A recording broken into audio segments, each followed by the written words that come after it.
पद्म पुराण, श्रीमद् भागवत पुराण, कर्म पुराण, रामायण, महाभारत, आनंद रामायण आदि ग्रंथों में रावण का उल्लेख हुआ है।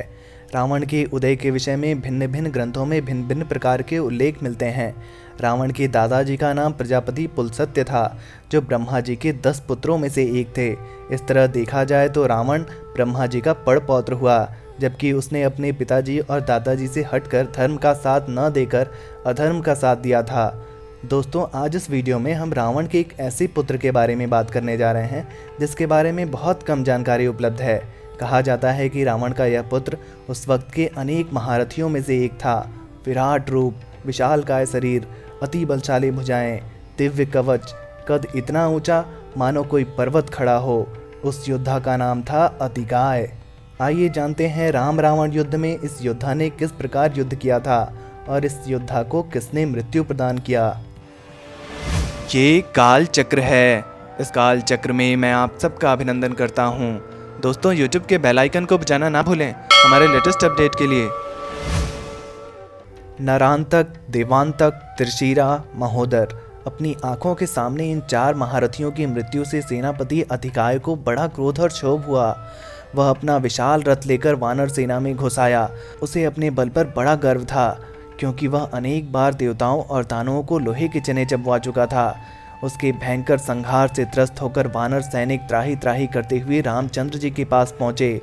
उसके विराट रूप और अद्भुत रण कौशल को देखकर उन्होंने विभीषण से पूछा, हे विभीषण, यह पर्वताकार अद्भुत वीर सेनानी कौन है जो वानर सेना का विनाश कर रहा है। विभीषण ने बताया, यह रावण का पुत्र अतिकाय है। मंदोदरी इसकी माता है। साहस और पराक्रम में यह रावण से किसी भी प्रकार से कम नहीं है। इसने अपनी तपस्या के बल पर दिव्य कवच तथा रथ प्राप्त किए हैं। सहस्त्रों बार इसने देवताओं और दानवों को परास्त किया है। इसलिए प्रभु, आप इसे मारने का शीघ्र उपाय करें, अन्यथा यह हमारी संपूर्ण सेना का विनाश कर देगा।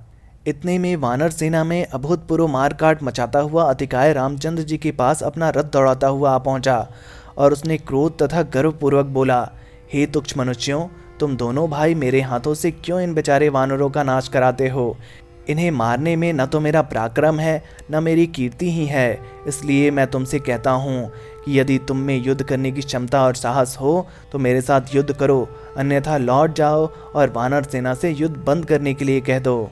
अतिकाय के दर्द भरे इन वचनों को सुनकर लक्ष्मण बोले, अरे राक्षस, तू बढ़ चढ़कर जितनी बातें बना रहा है उतना वीर तो तू दिखाई नहीं देता।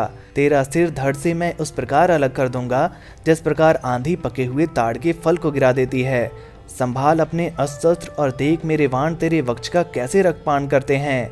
लक्ष्मण के ये कठोर वचन सुनकर अतिकाय क्रोध होकर एक जलता हुआ उस ब्रह्म शक्ति ने अतिकाय का सिर काट कर उड़ा दिया और उसके मरते ही राक्षस सेना निराश होकर मैदान छोड़ गई और इस प्रकार एक अति बलशाली महारथी का अंत हो गया।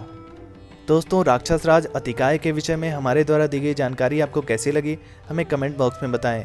वीडियो पसंद आई है तो वीडियो को लाइक और शेयर जरूर करें। धन्यवाद।